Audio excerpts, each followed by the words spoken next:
Donc, je suis dans Photoshop. Ah.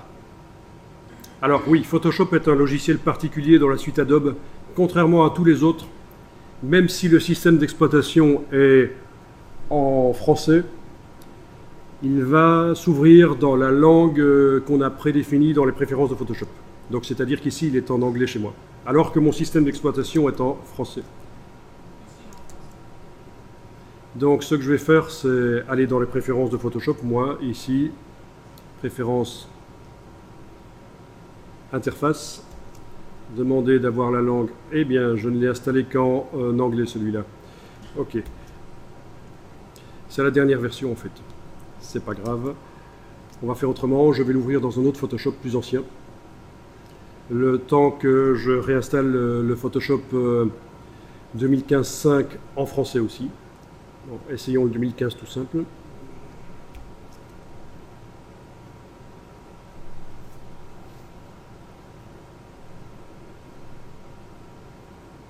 Voilà, il est en français celui-là.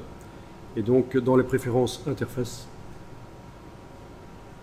cette version-là, je l'ai installée en deux langues en fait.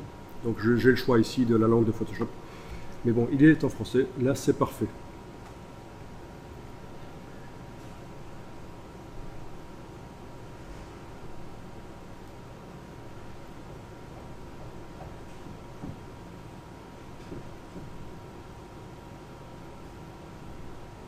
Bien.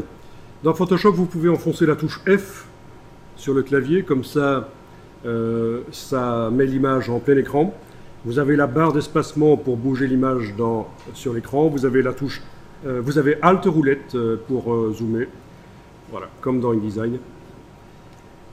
Et alors, cette image, on peut modifier l'image et ça devrait se répercuter dans InDesign parce que, en fait, les images dans InDesign, quand on les importe, il y a un lien entre InDesign et le fichier sur le disque dur.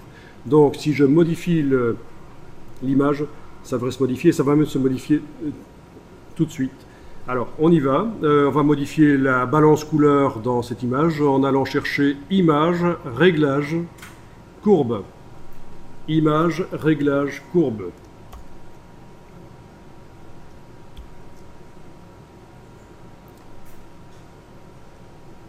Alors on va faire tout simplement ici, on va aller chercher la pipette grise.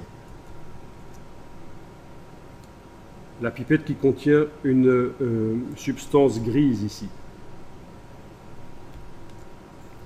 Et avec cette pipette grise, vous cliquez dans l'image et vous voyez que suivant l'endroit où vous cliquez, ça modifie la coloration de l'image, l'ambiance colorée.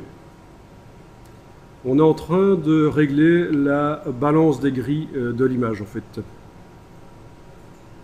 Donc l'idée de la pipette grise, c'est qu'on est censé cliquer sur une partie grise, une partie qui était grise dans la réalité pour indiquer à Photoshop qu'il doit la mettre en gris. Mais ici, on utilise ça un peu de manière détournée pour changer rapidement l'ambiance colorée dans les images. Alors je vais faire un changement radical. J'ai cliqué à un endroit où je vois que les quantités de lumière ont été radicalement modifiées. Vous voyez que ça a radicalement augmenté la quantité de lumière rouge, diminué la quantité de lumière bleue, et donc l'ambiance colorée est totalement différente. Si je coche et décoche la case aperçue, vous allez voir l'avant-après. Voilà, on est dans une ambiance un peu sous-bois, un peu froid, au niveau couleur, et là, grâce au changement donc, de quantité de lumière dans l'image, on a favorisé les pixels rouges en quelque sorte, hein. On a changé l'ambiance. Bon, vous pouvez faire ça dans n'importe quel sens, tant que vous avez quand même un changement assez fort sur votre image que vous voyez clairement l'avant-après. C'est ce qui compte pour la démonstration ici. Et je clique sur OK.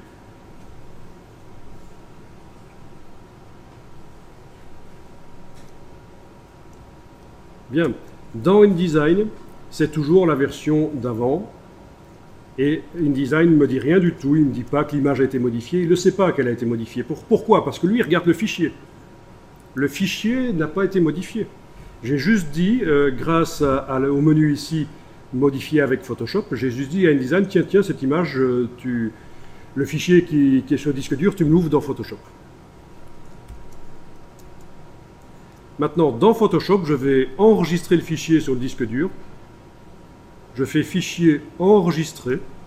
Donc le nom du fichier ne change pas. Je fais une mise à jour du fichier. À partir de là, InDesign tient compte de ça. C'est bien mon écureuil modifié qui est dans InDesign. Donc très intéressant de pouvoir ouvrir comme ça en parallèle de InDesign les images dans Photoshop, les modifier. Et on voit la modification directement.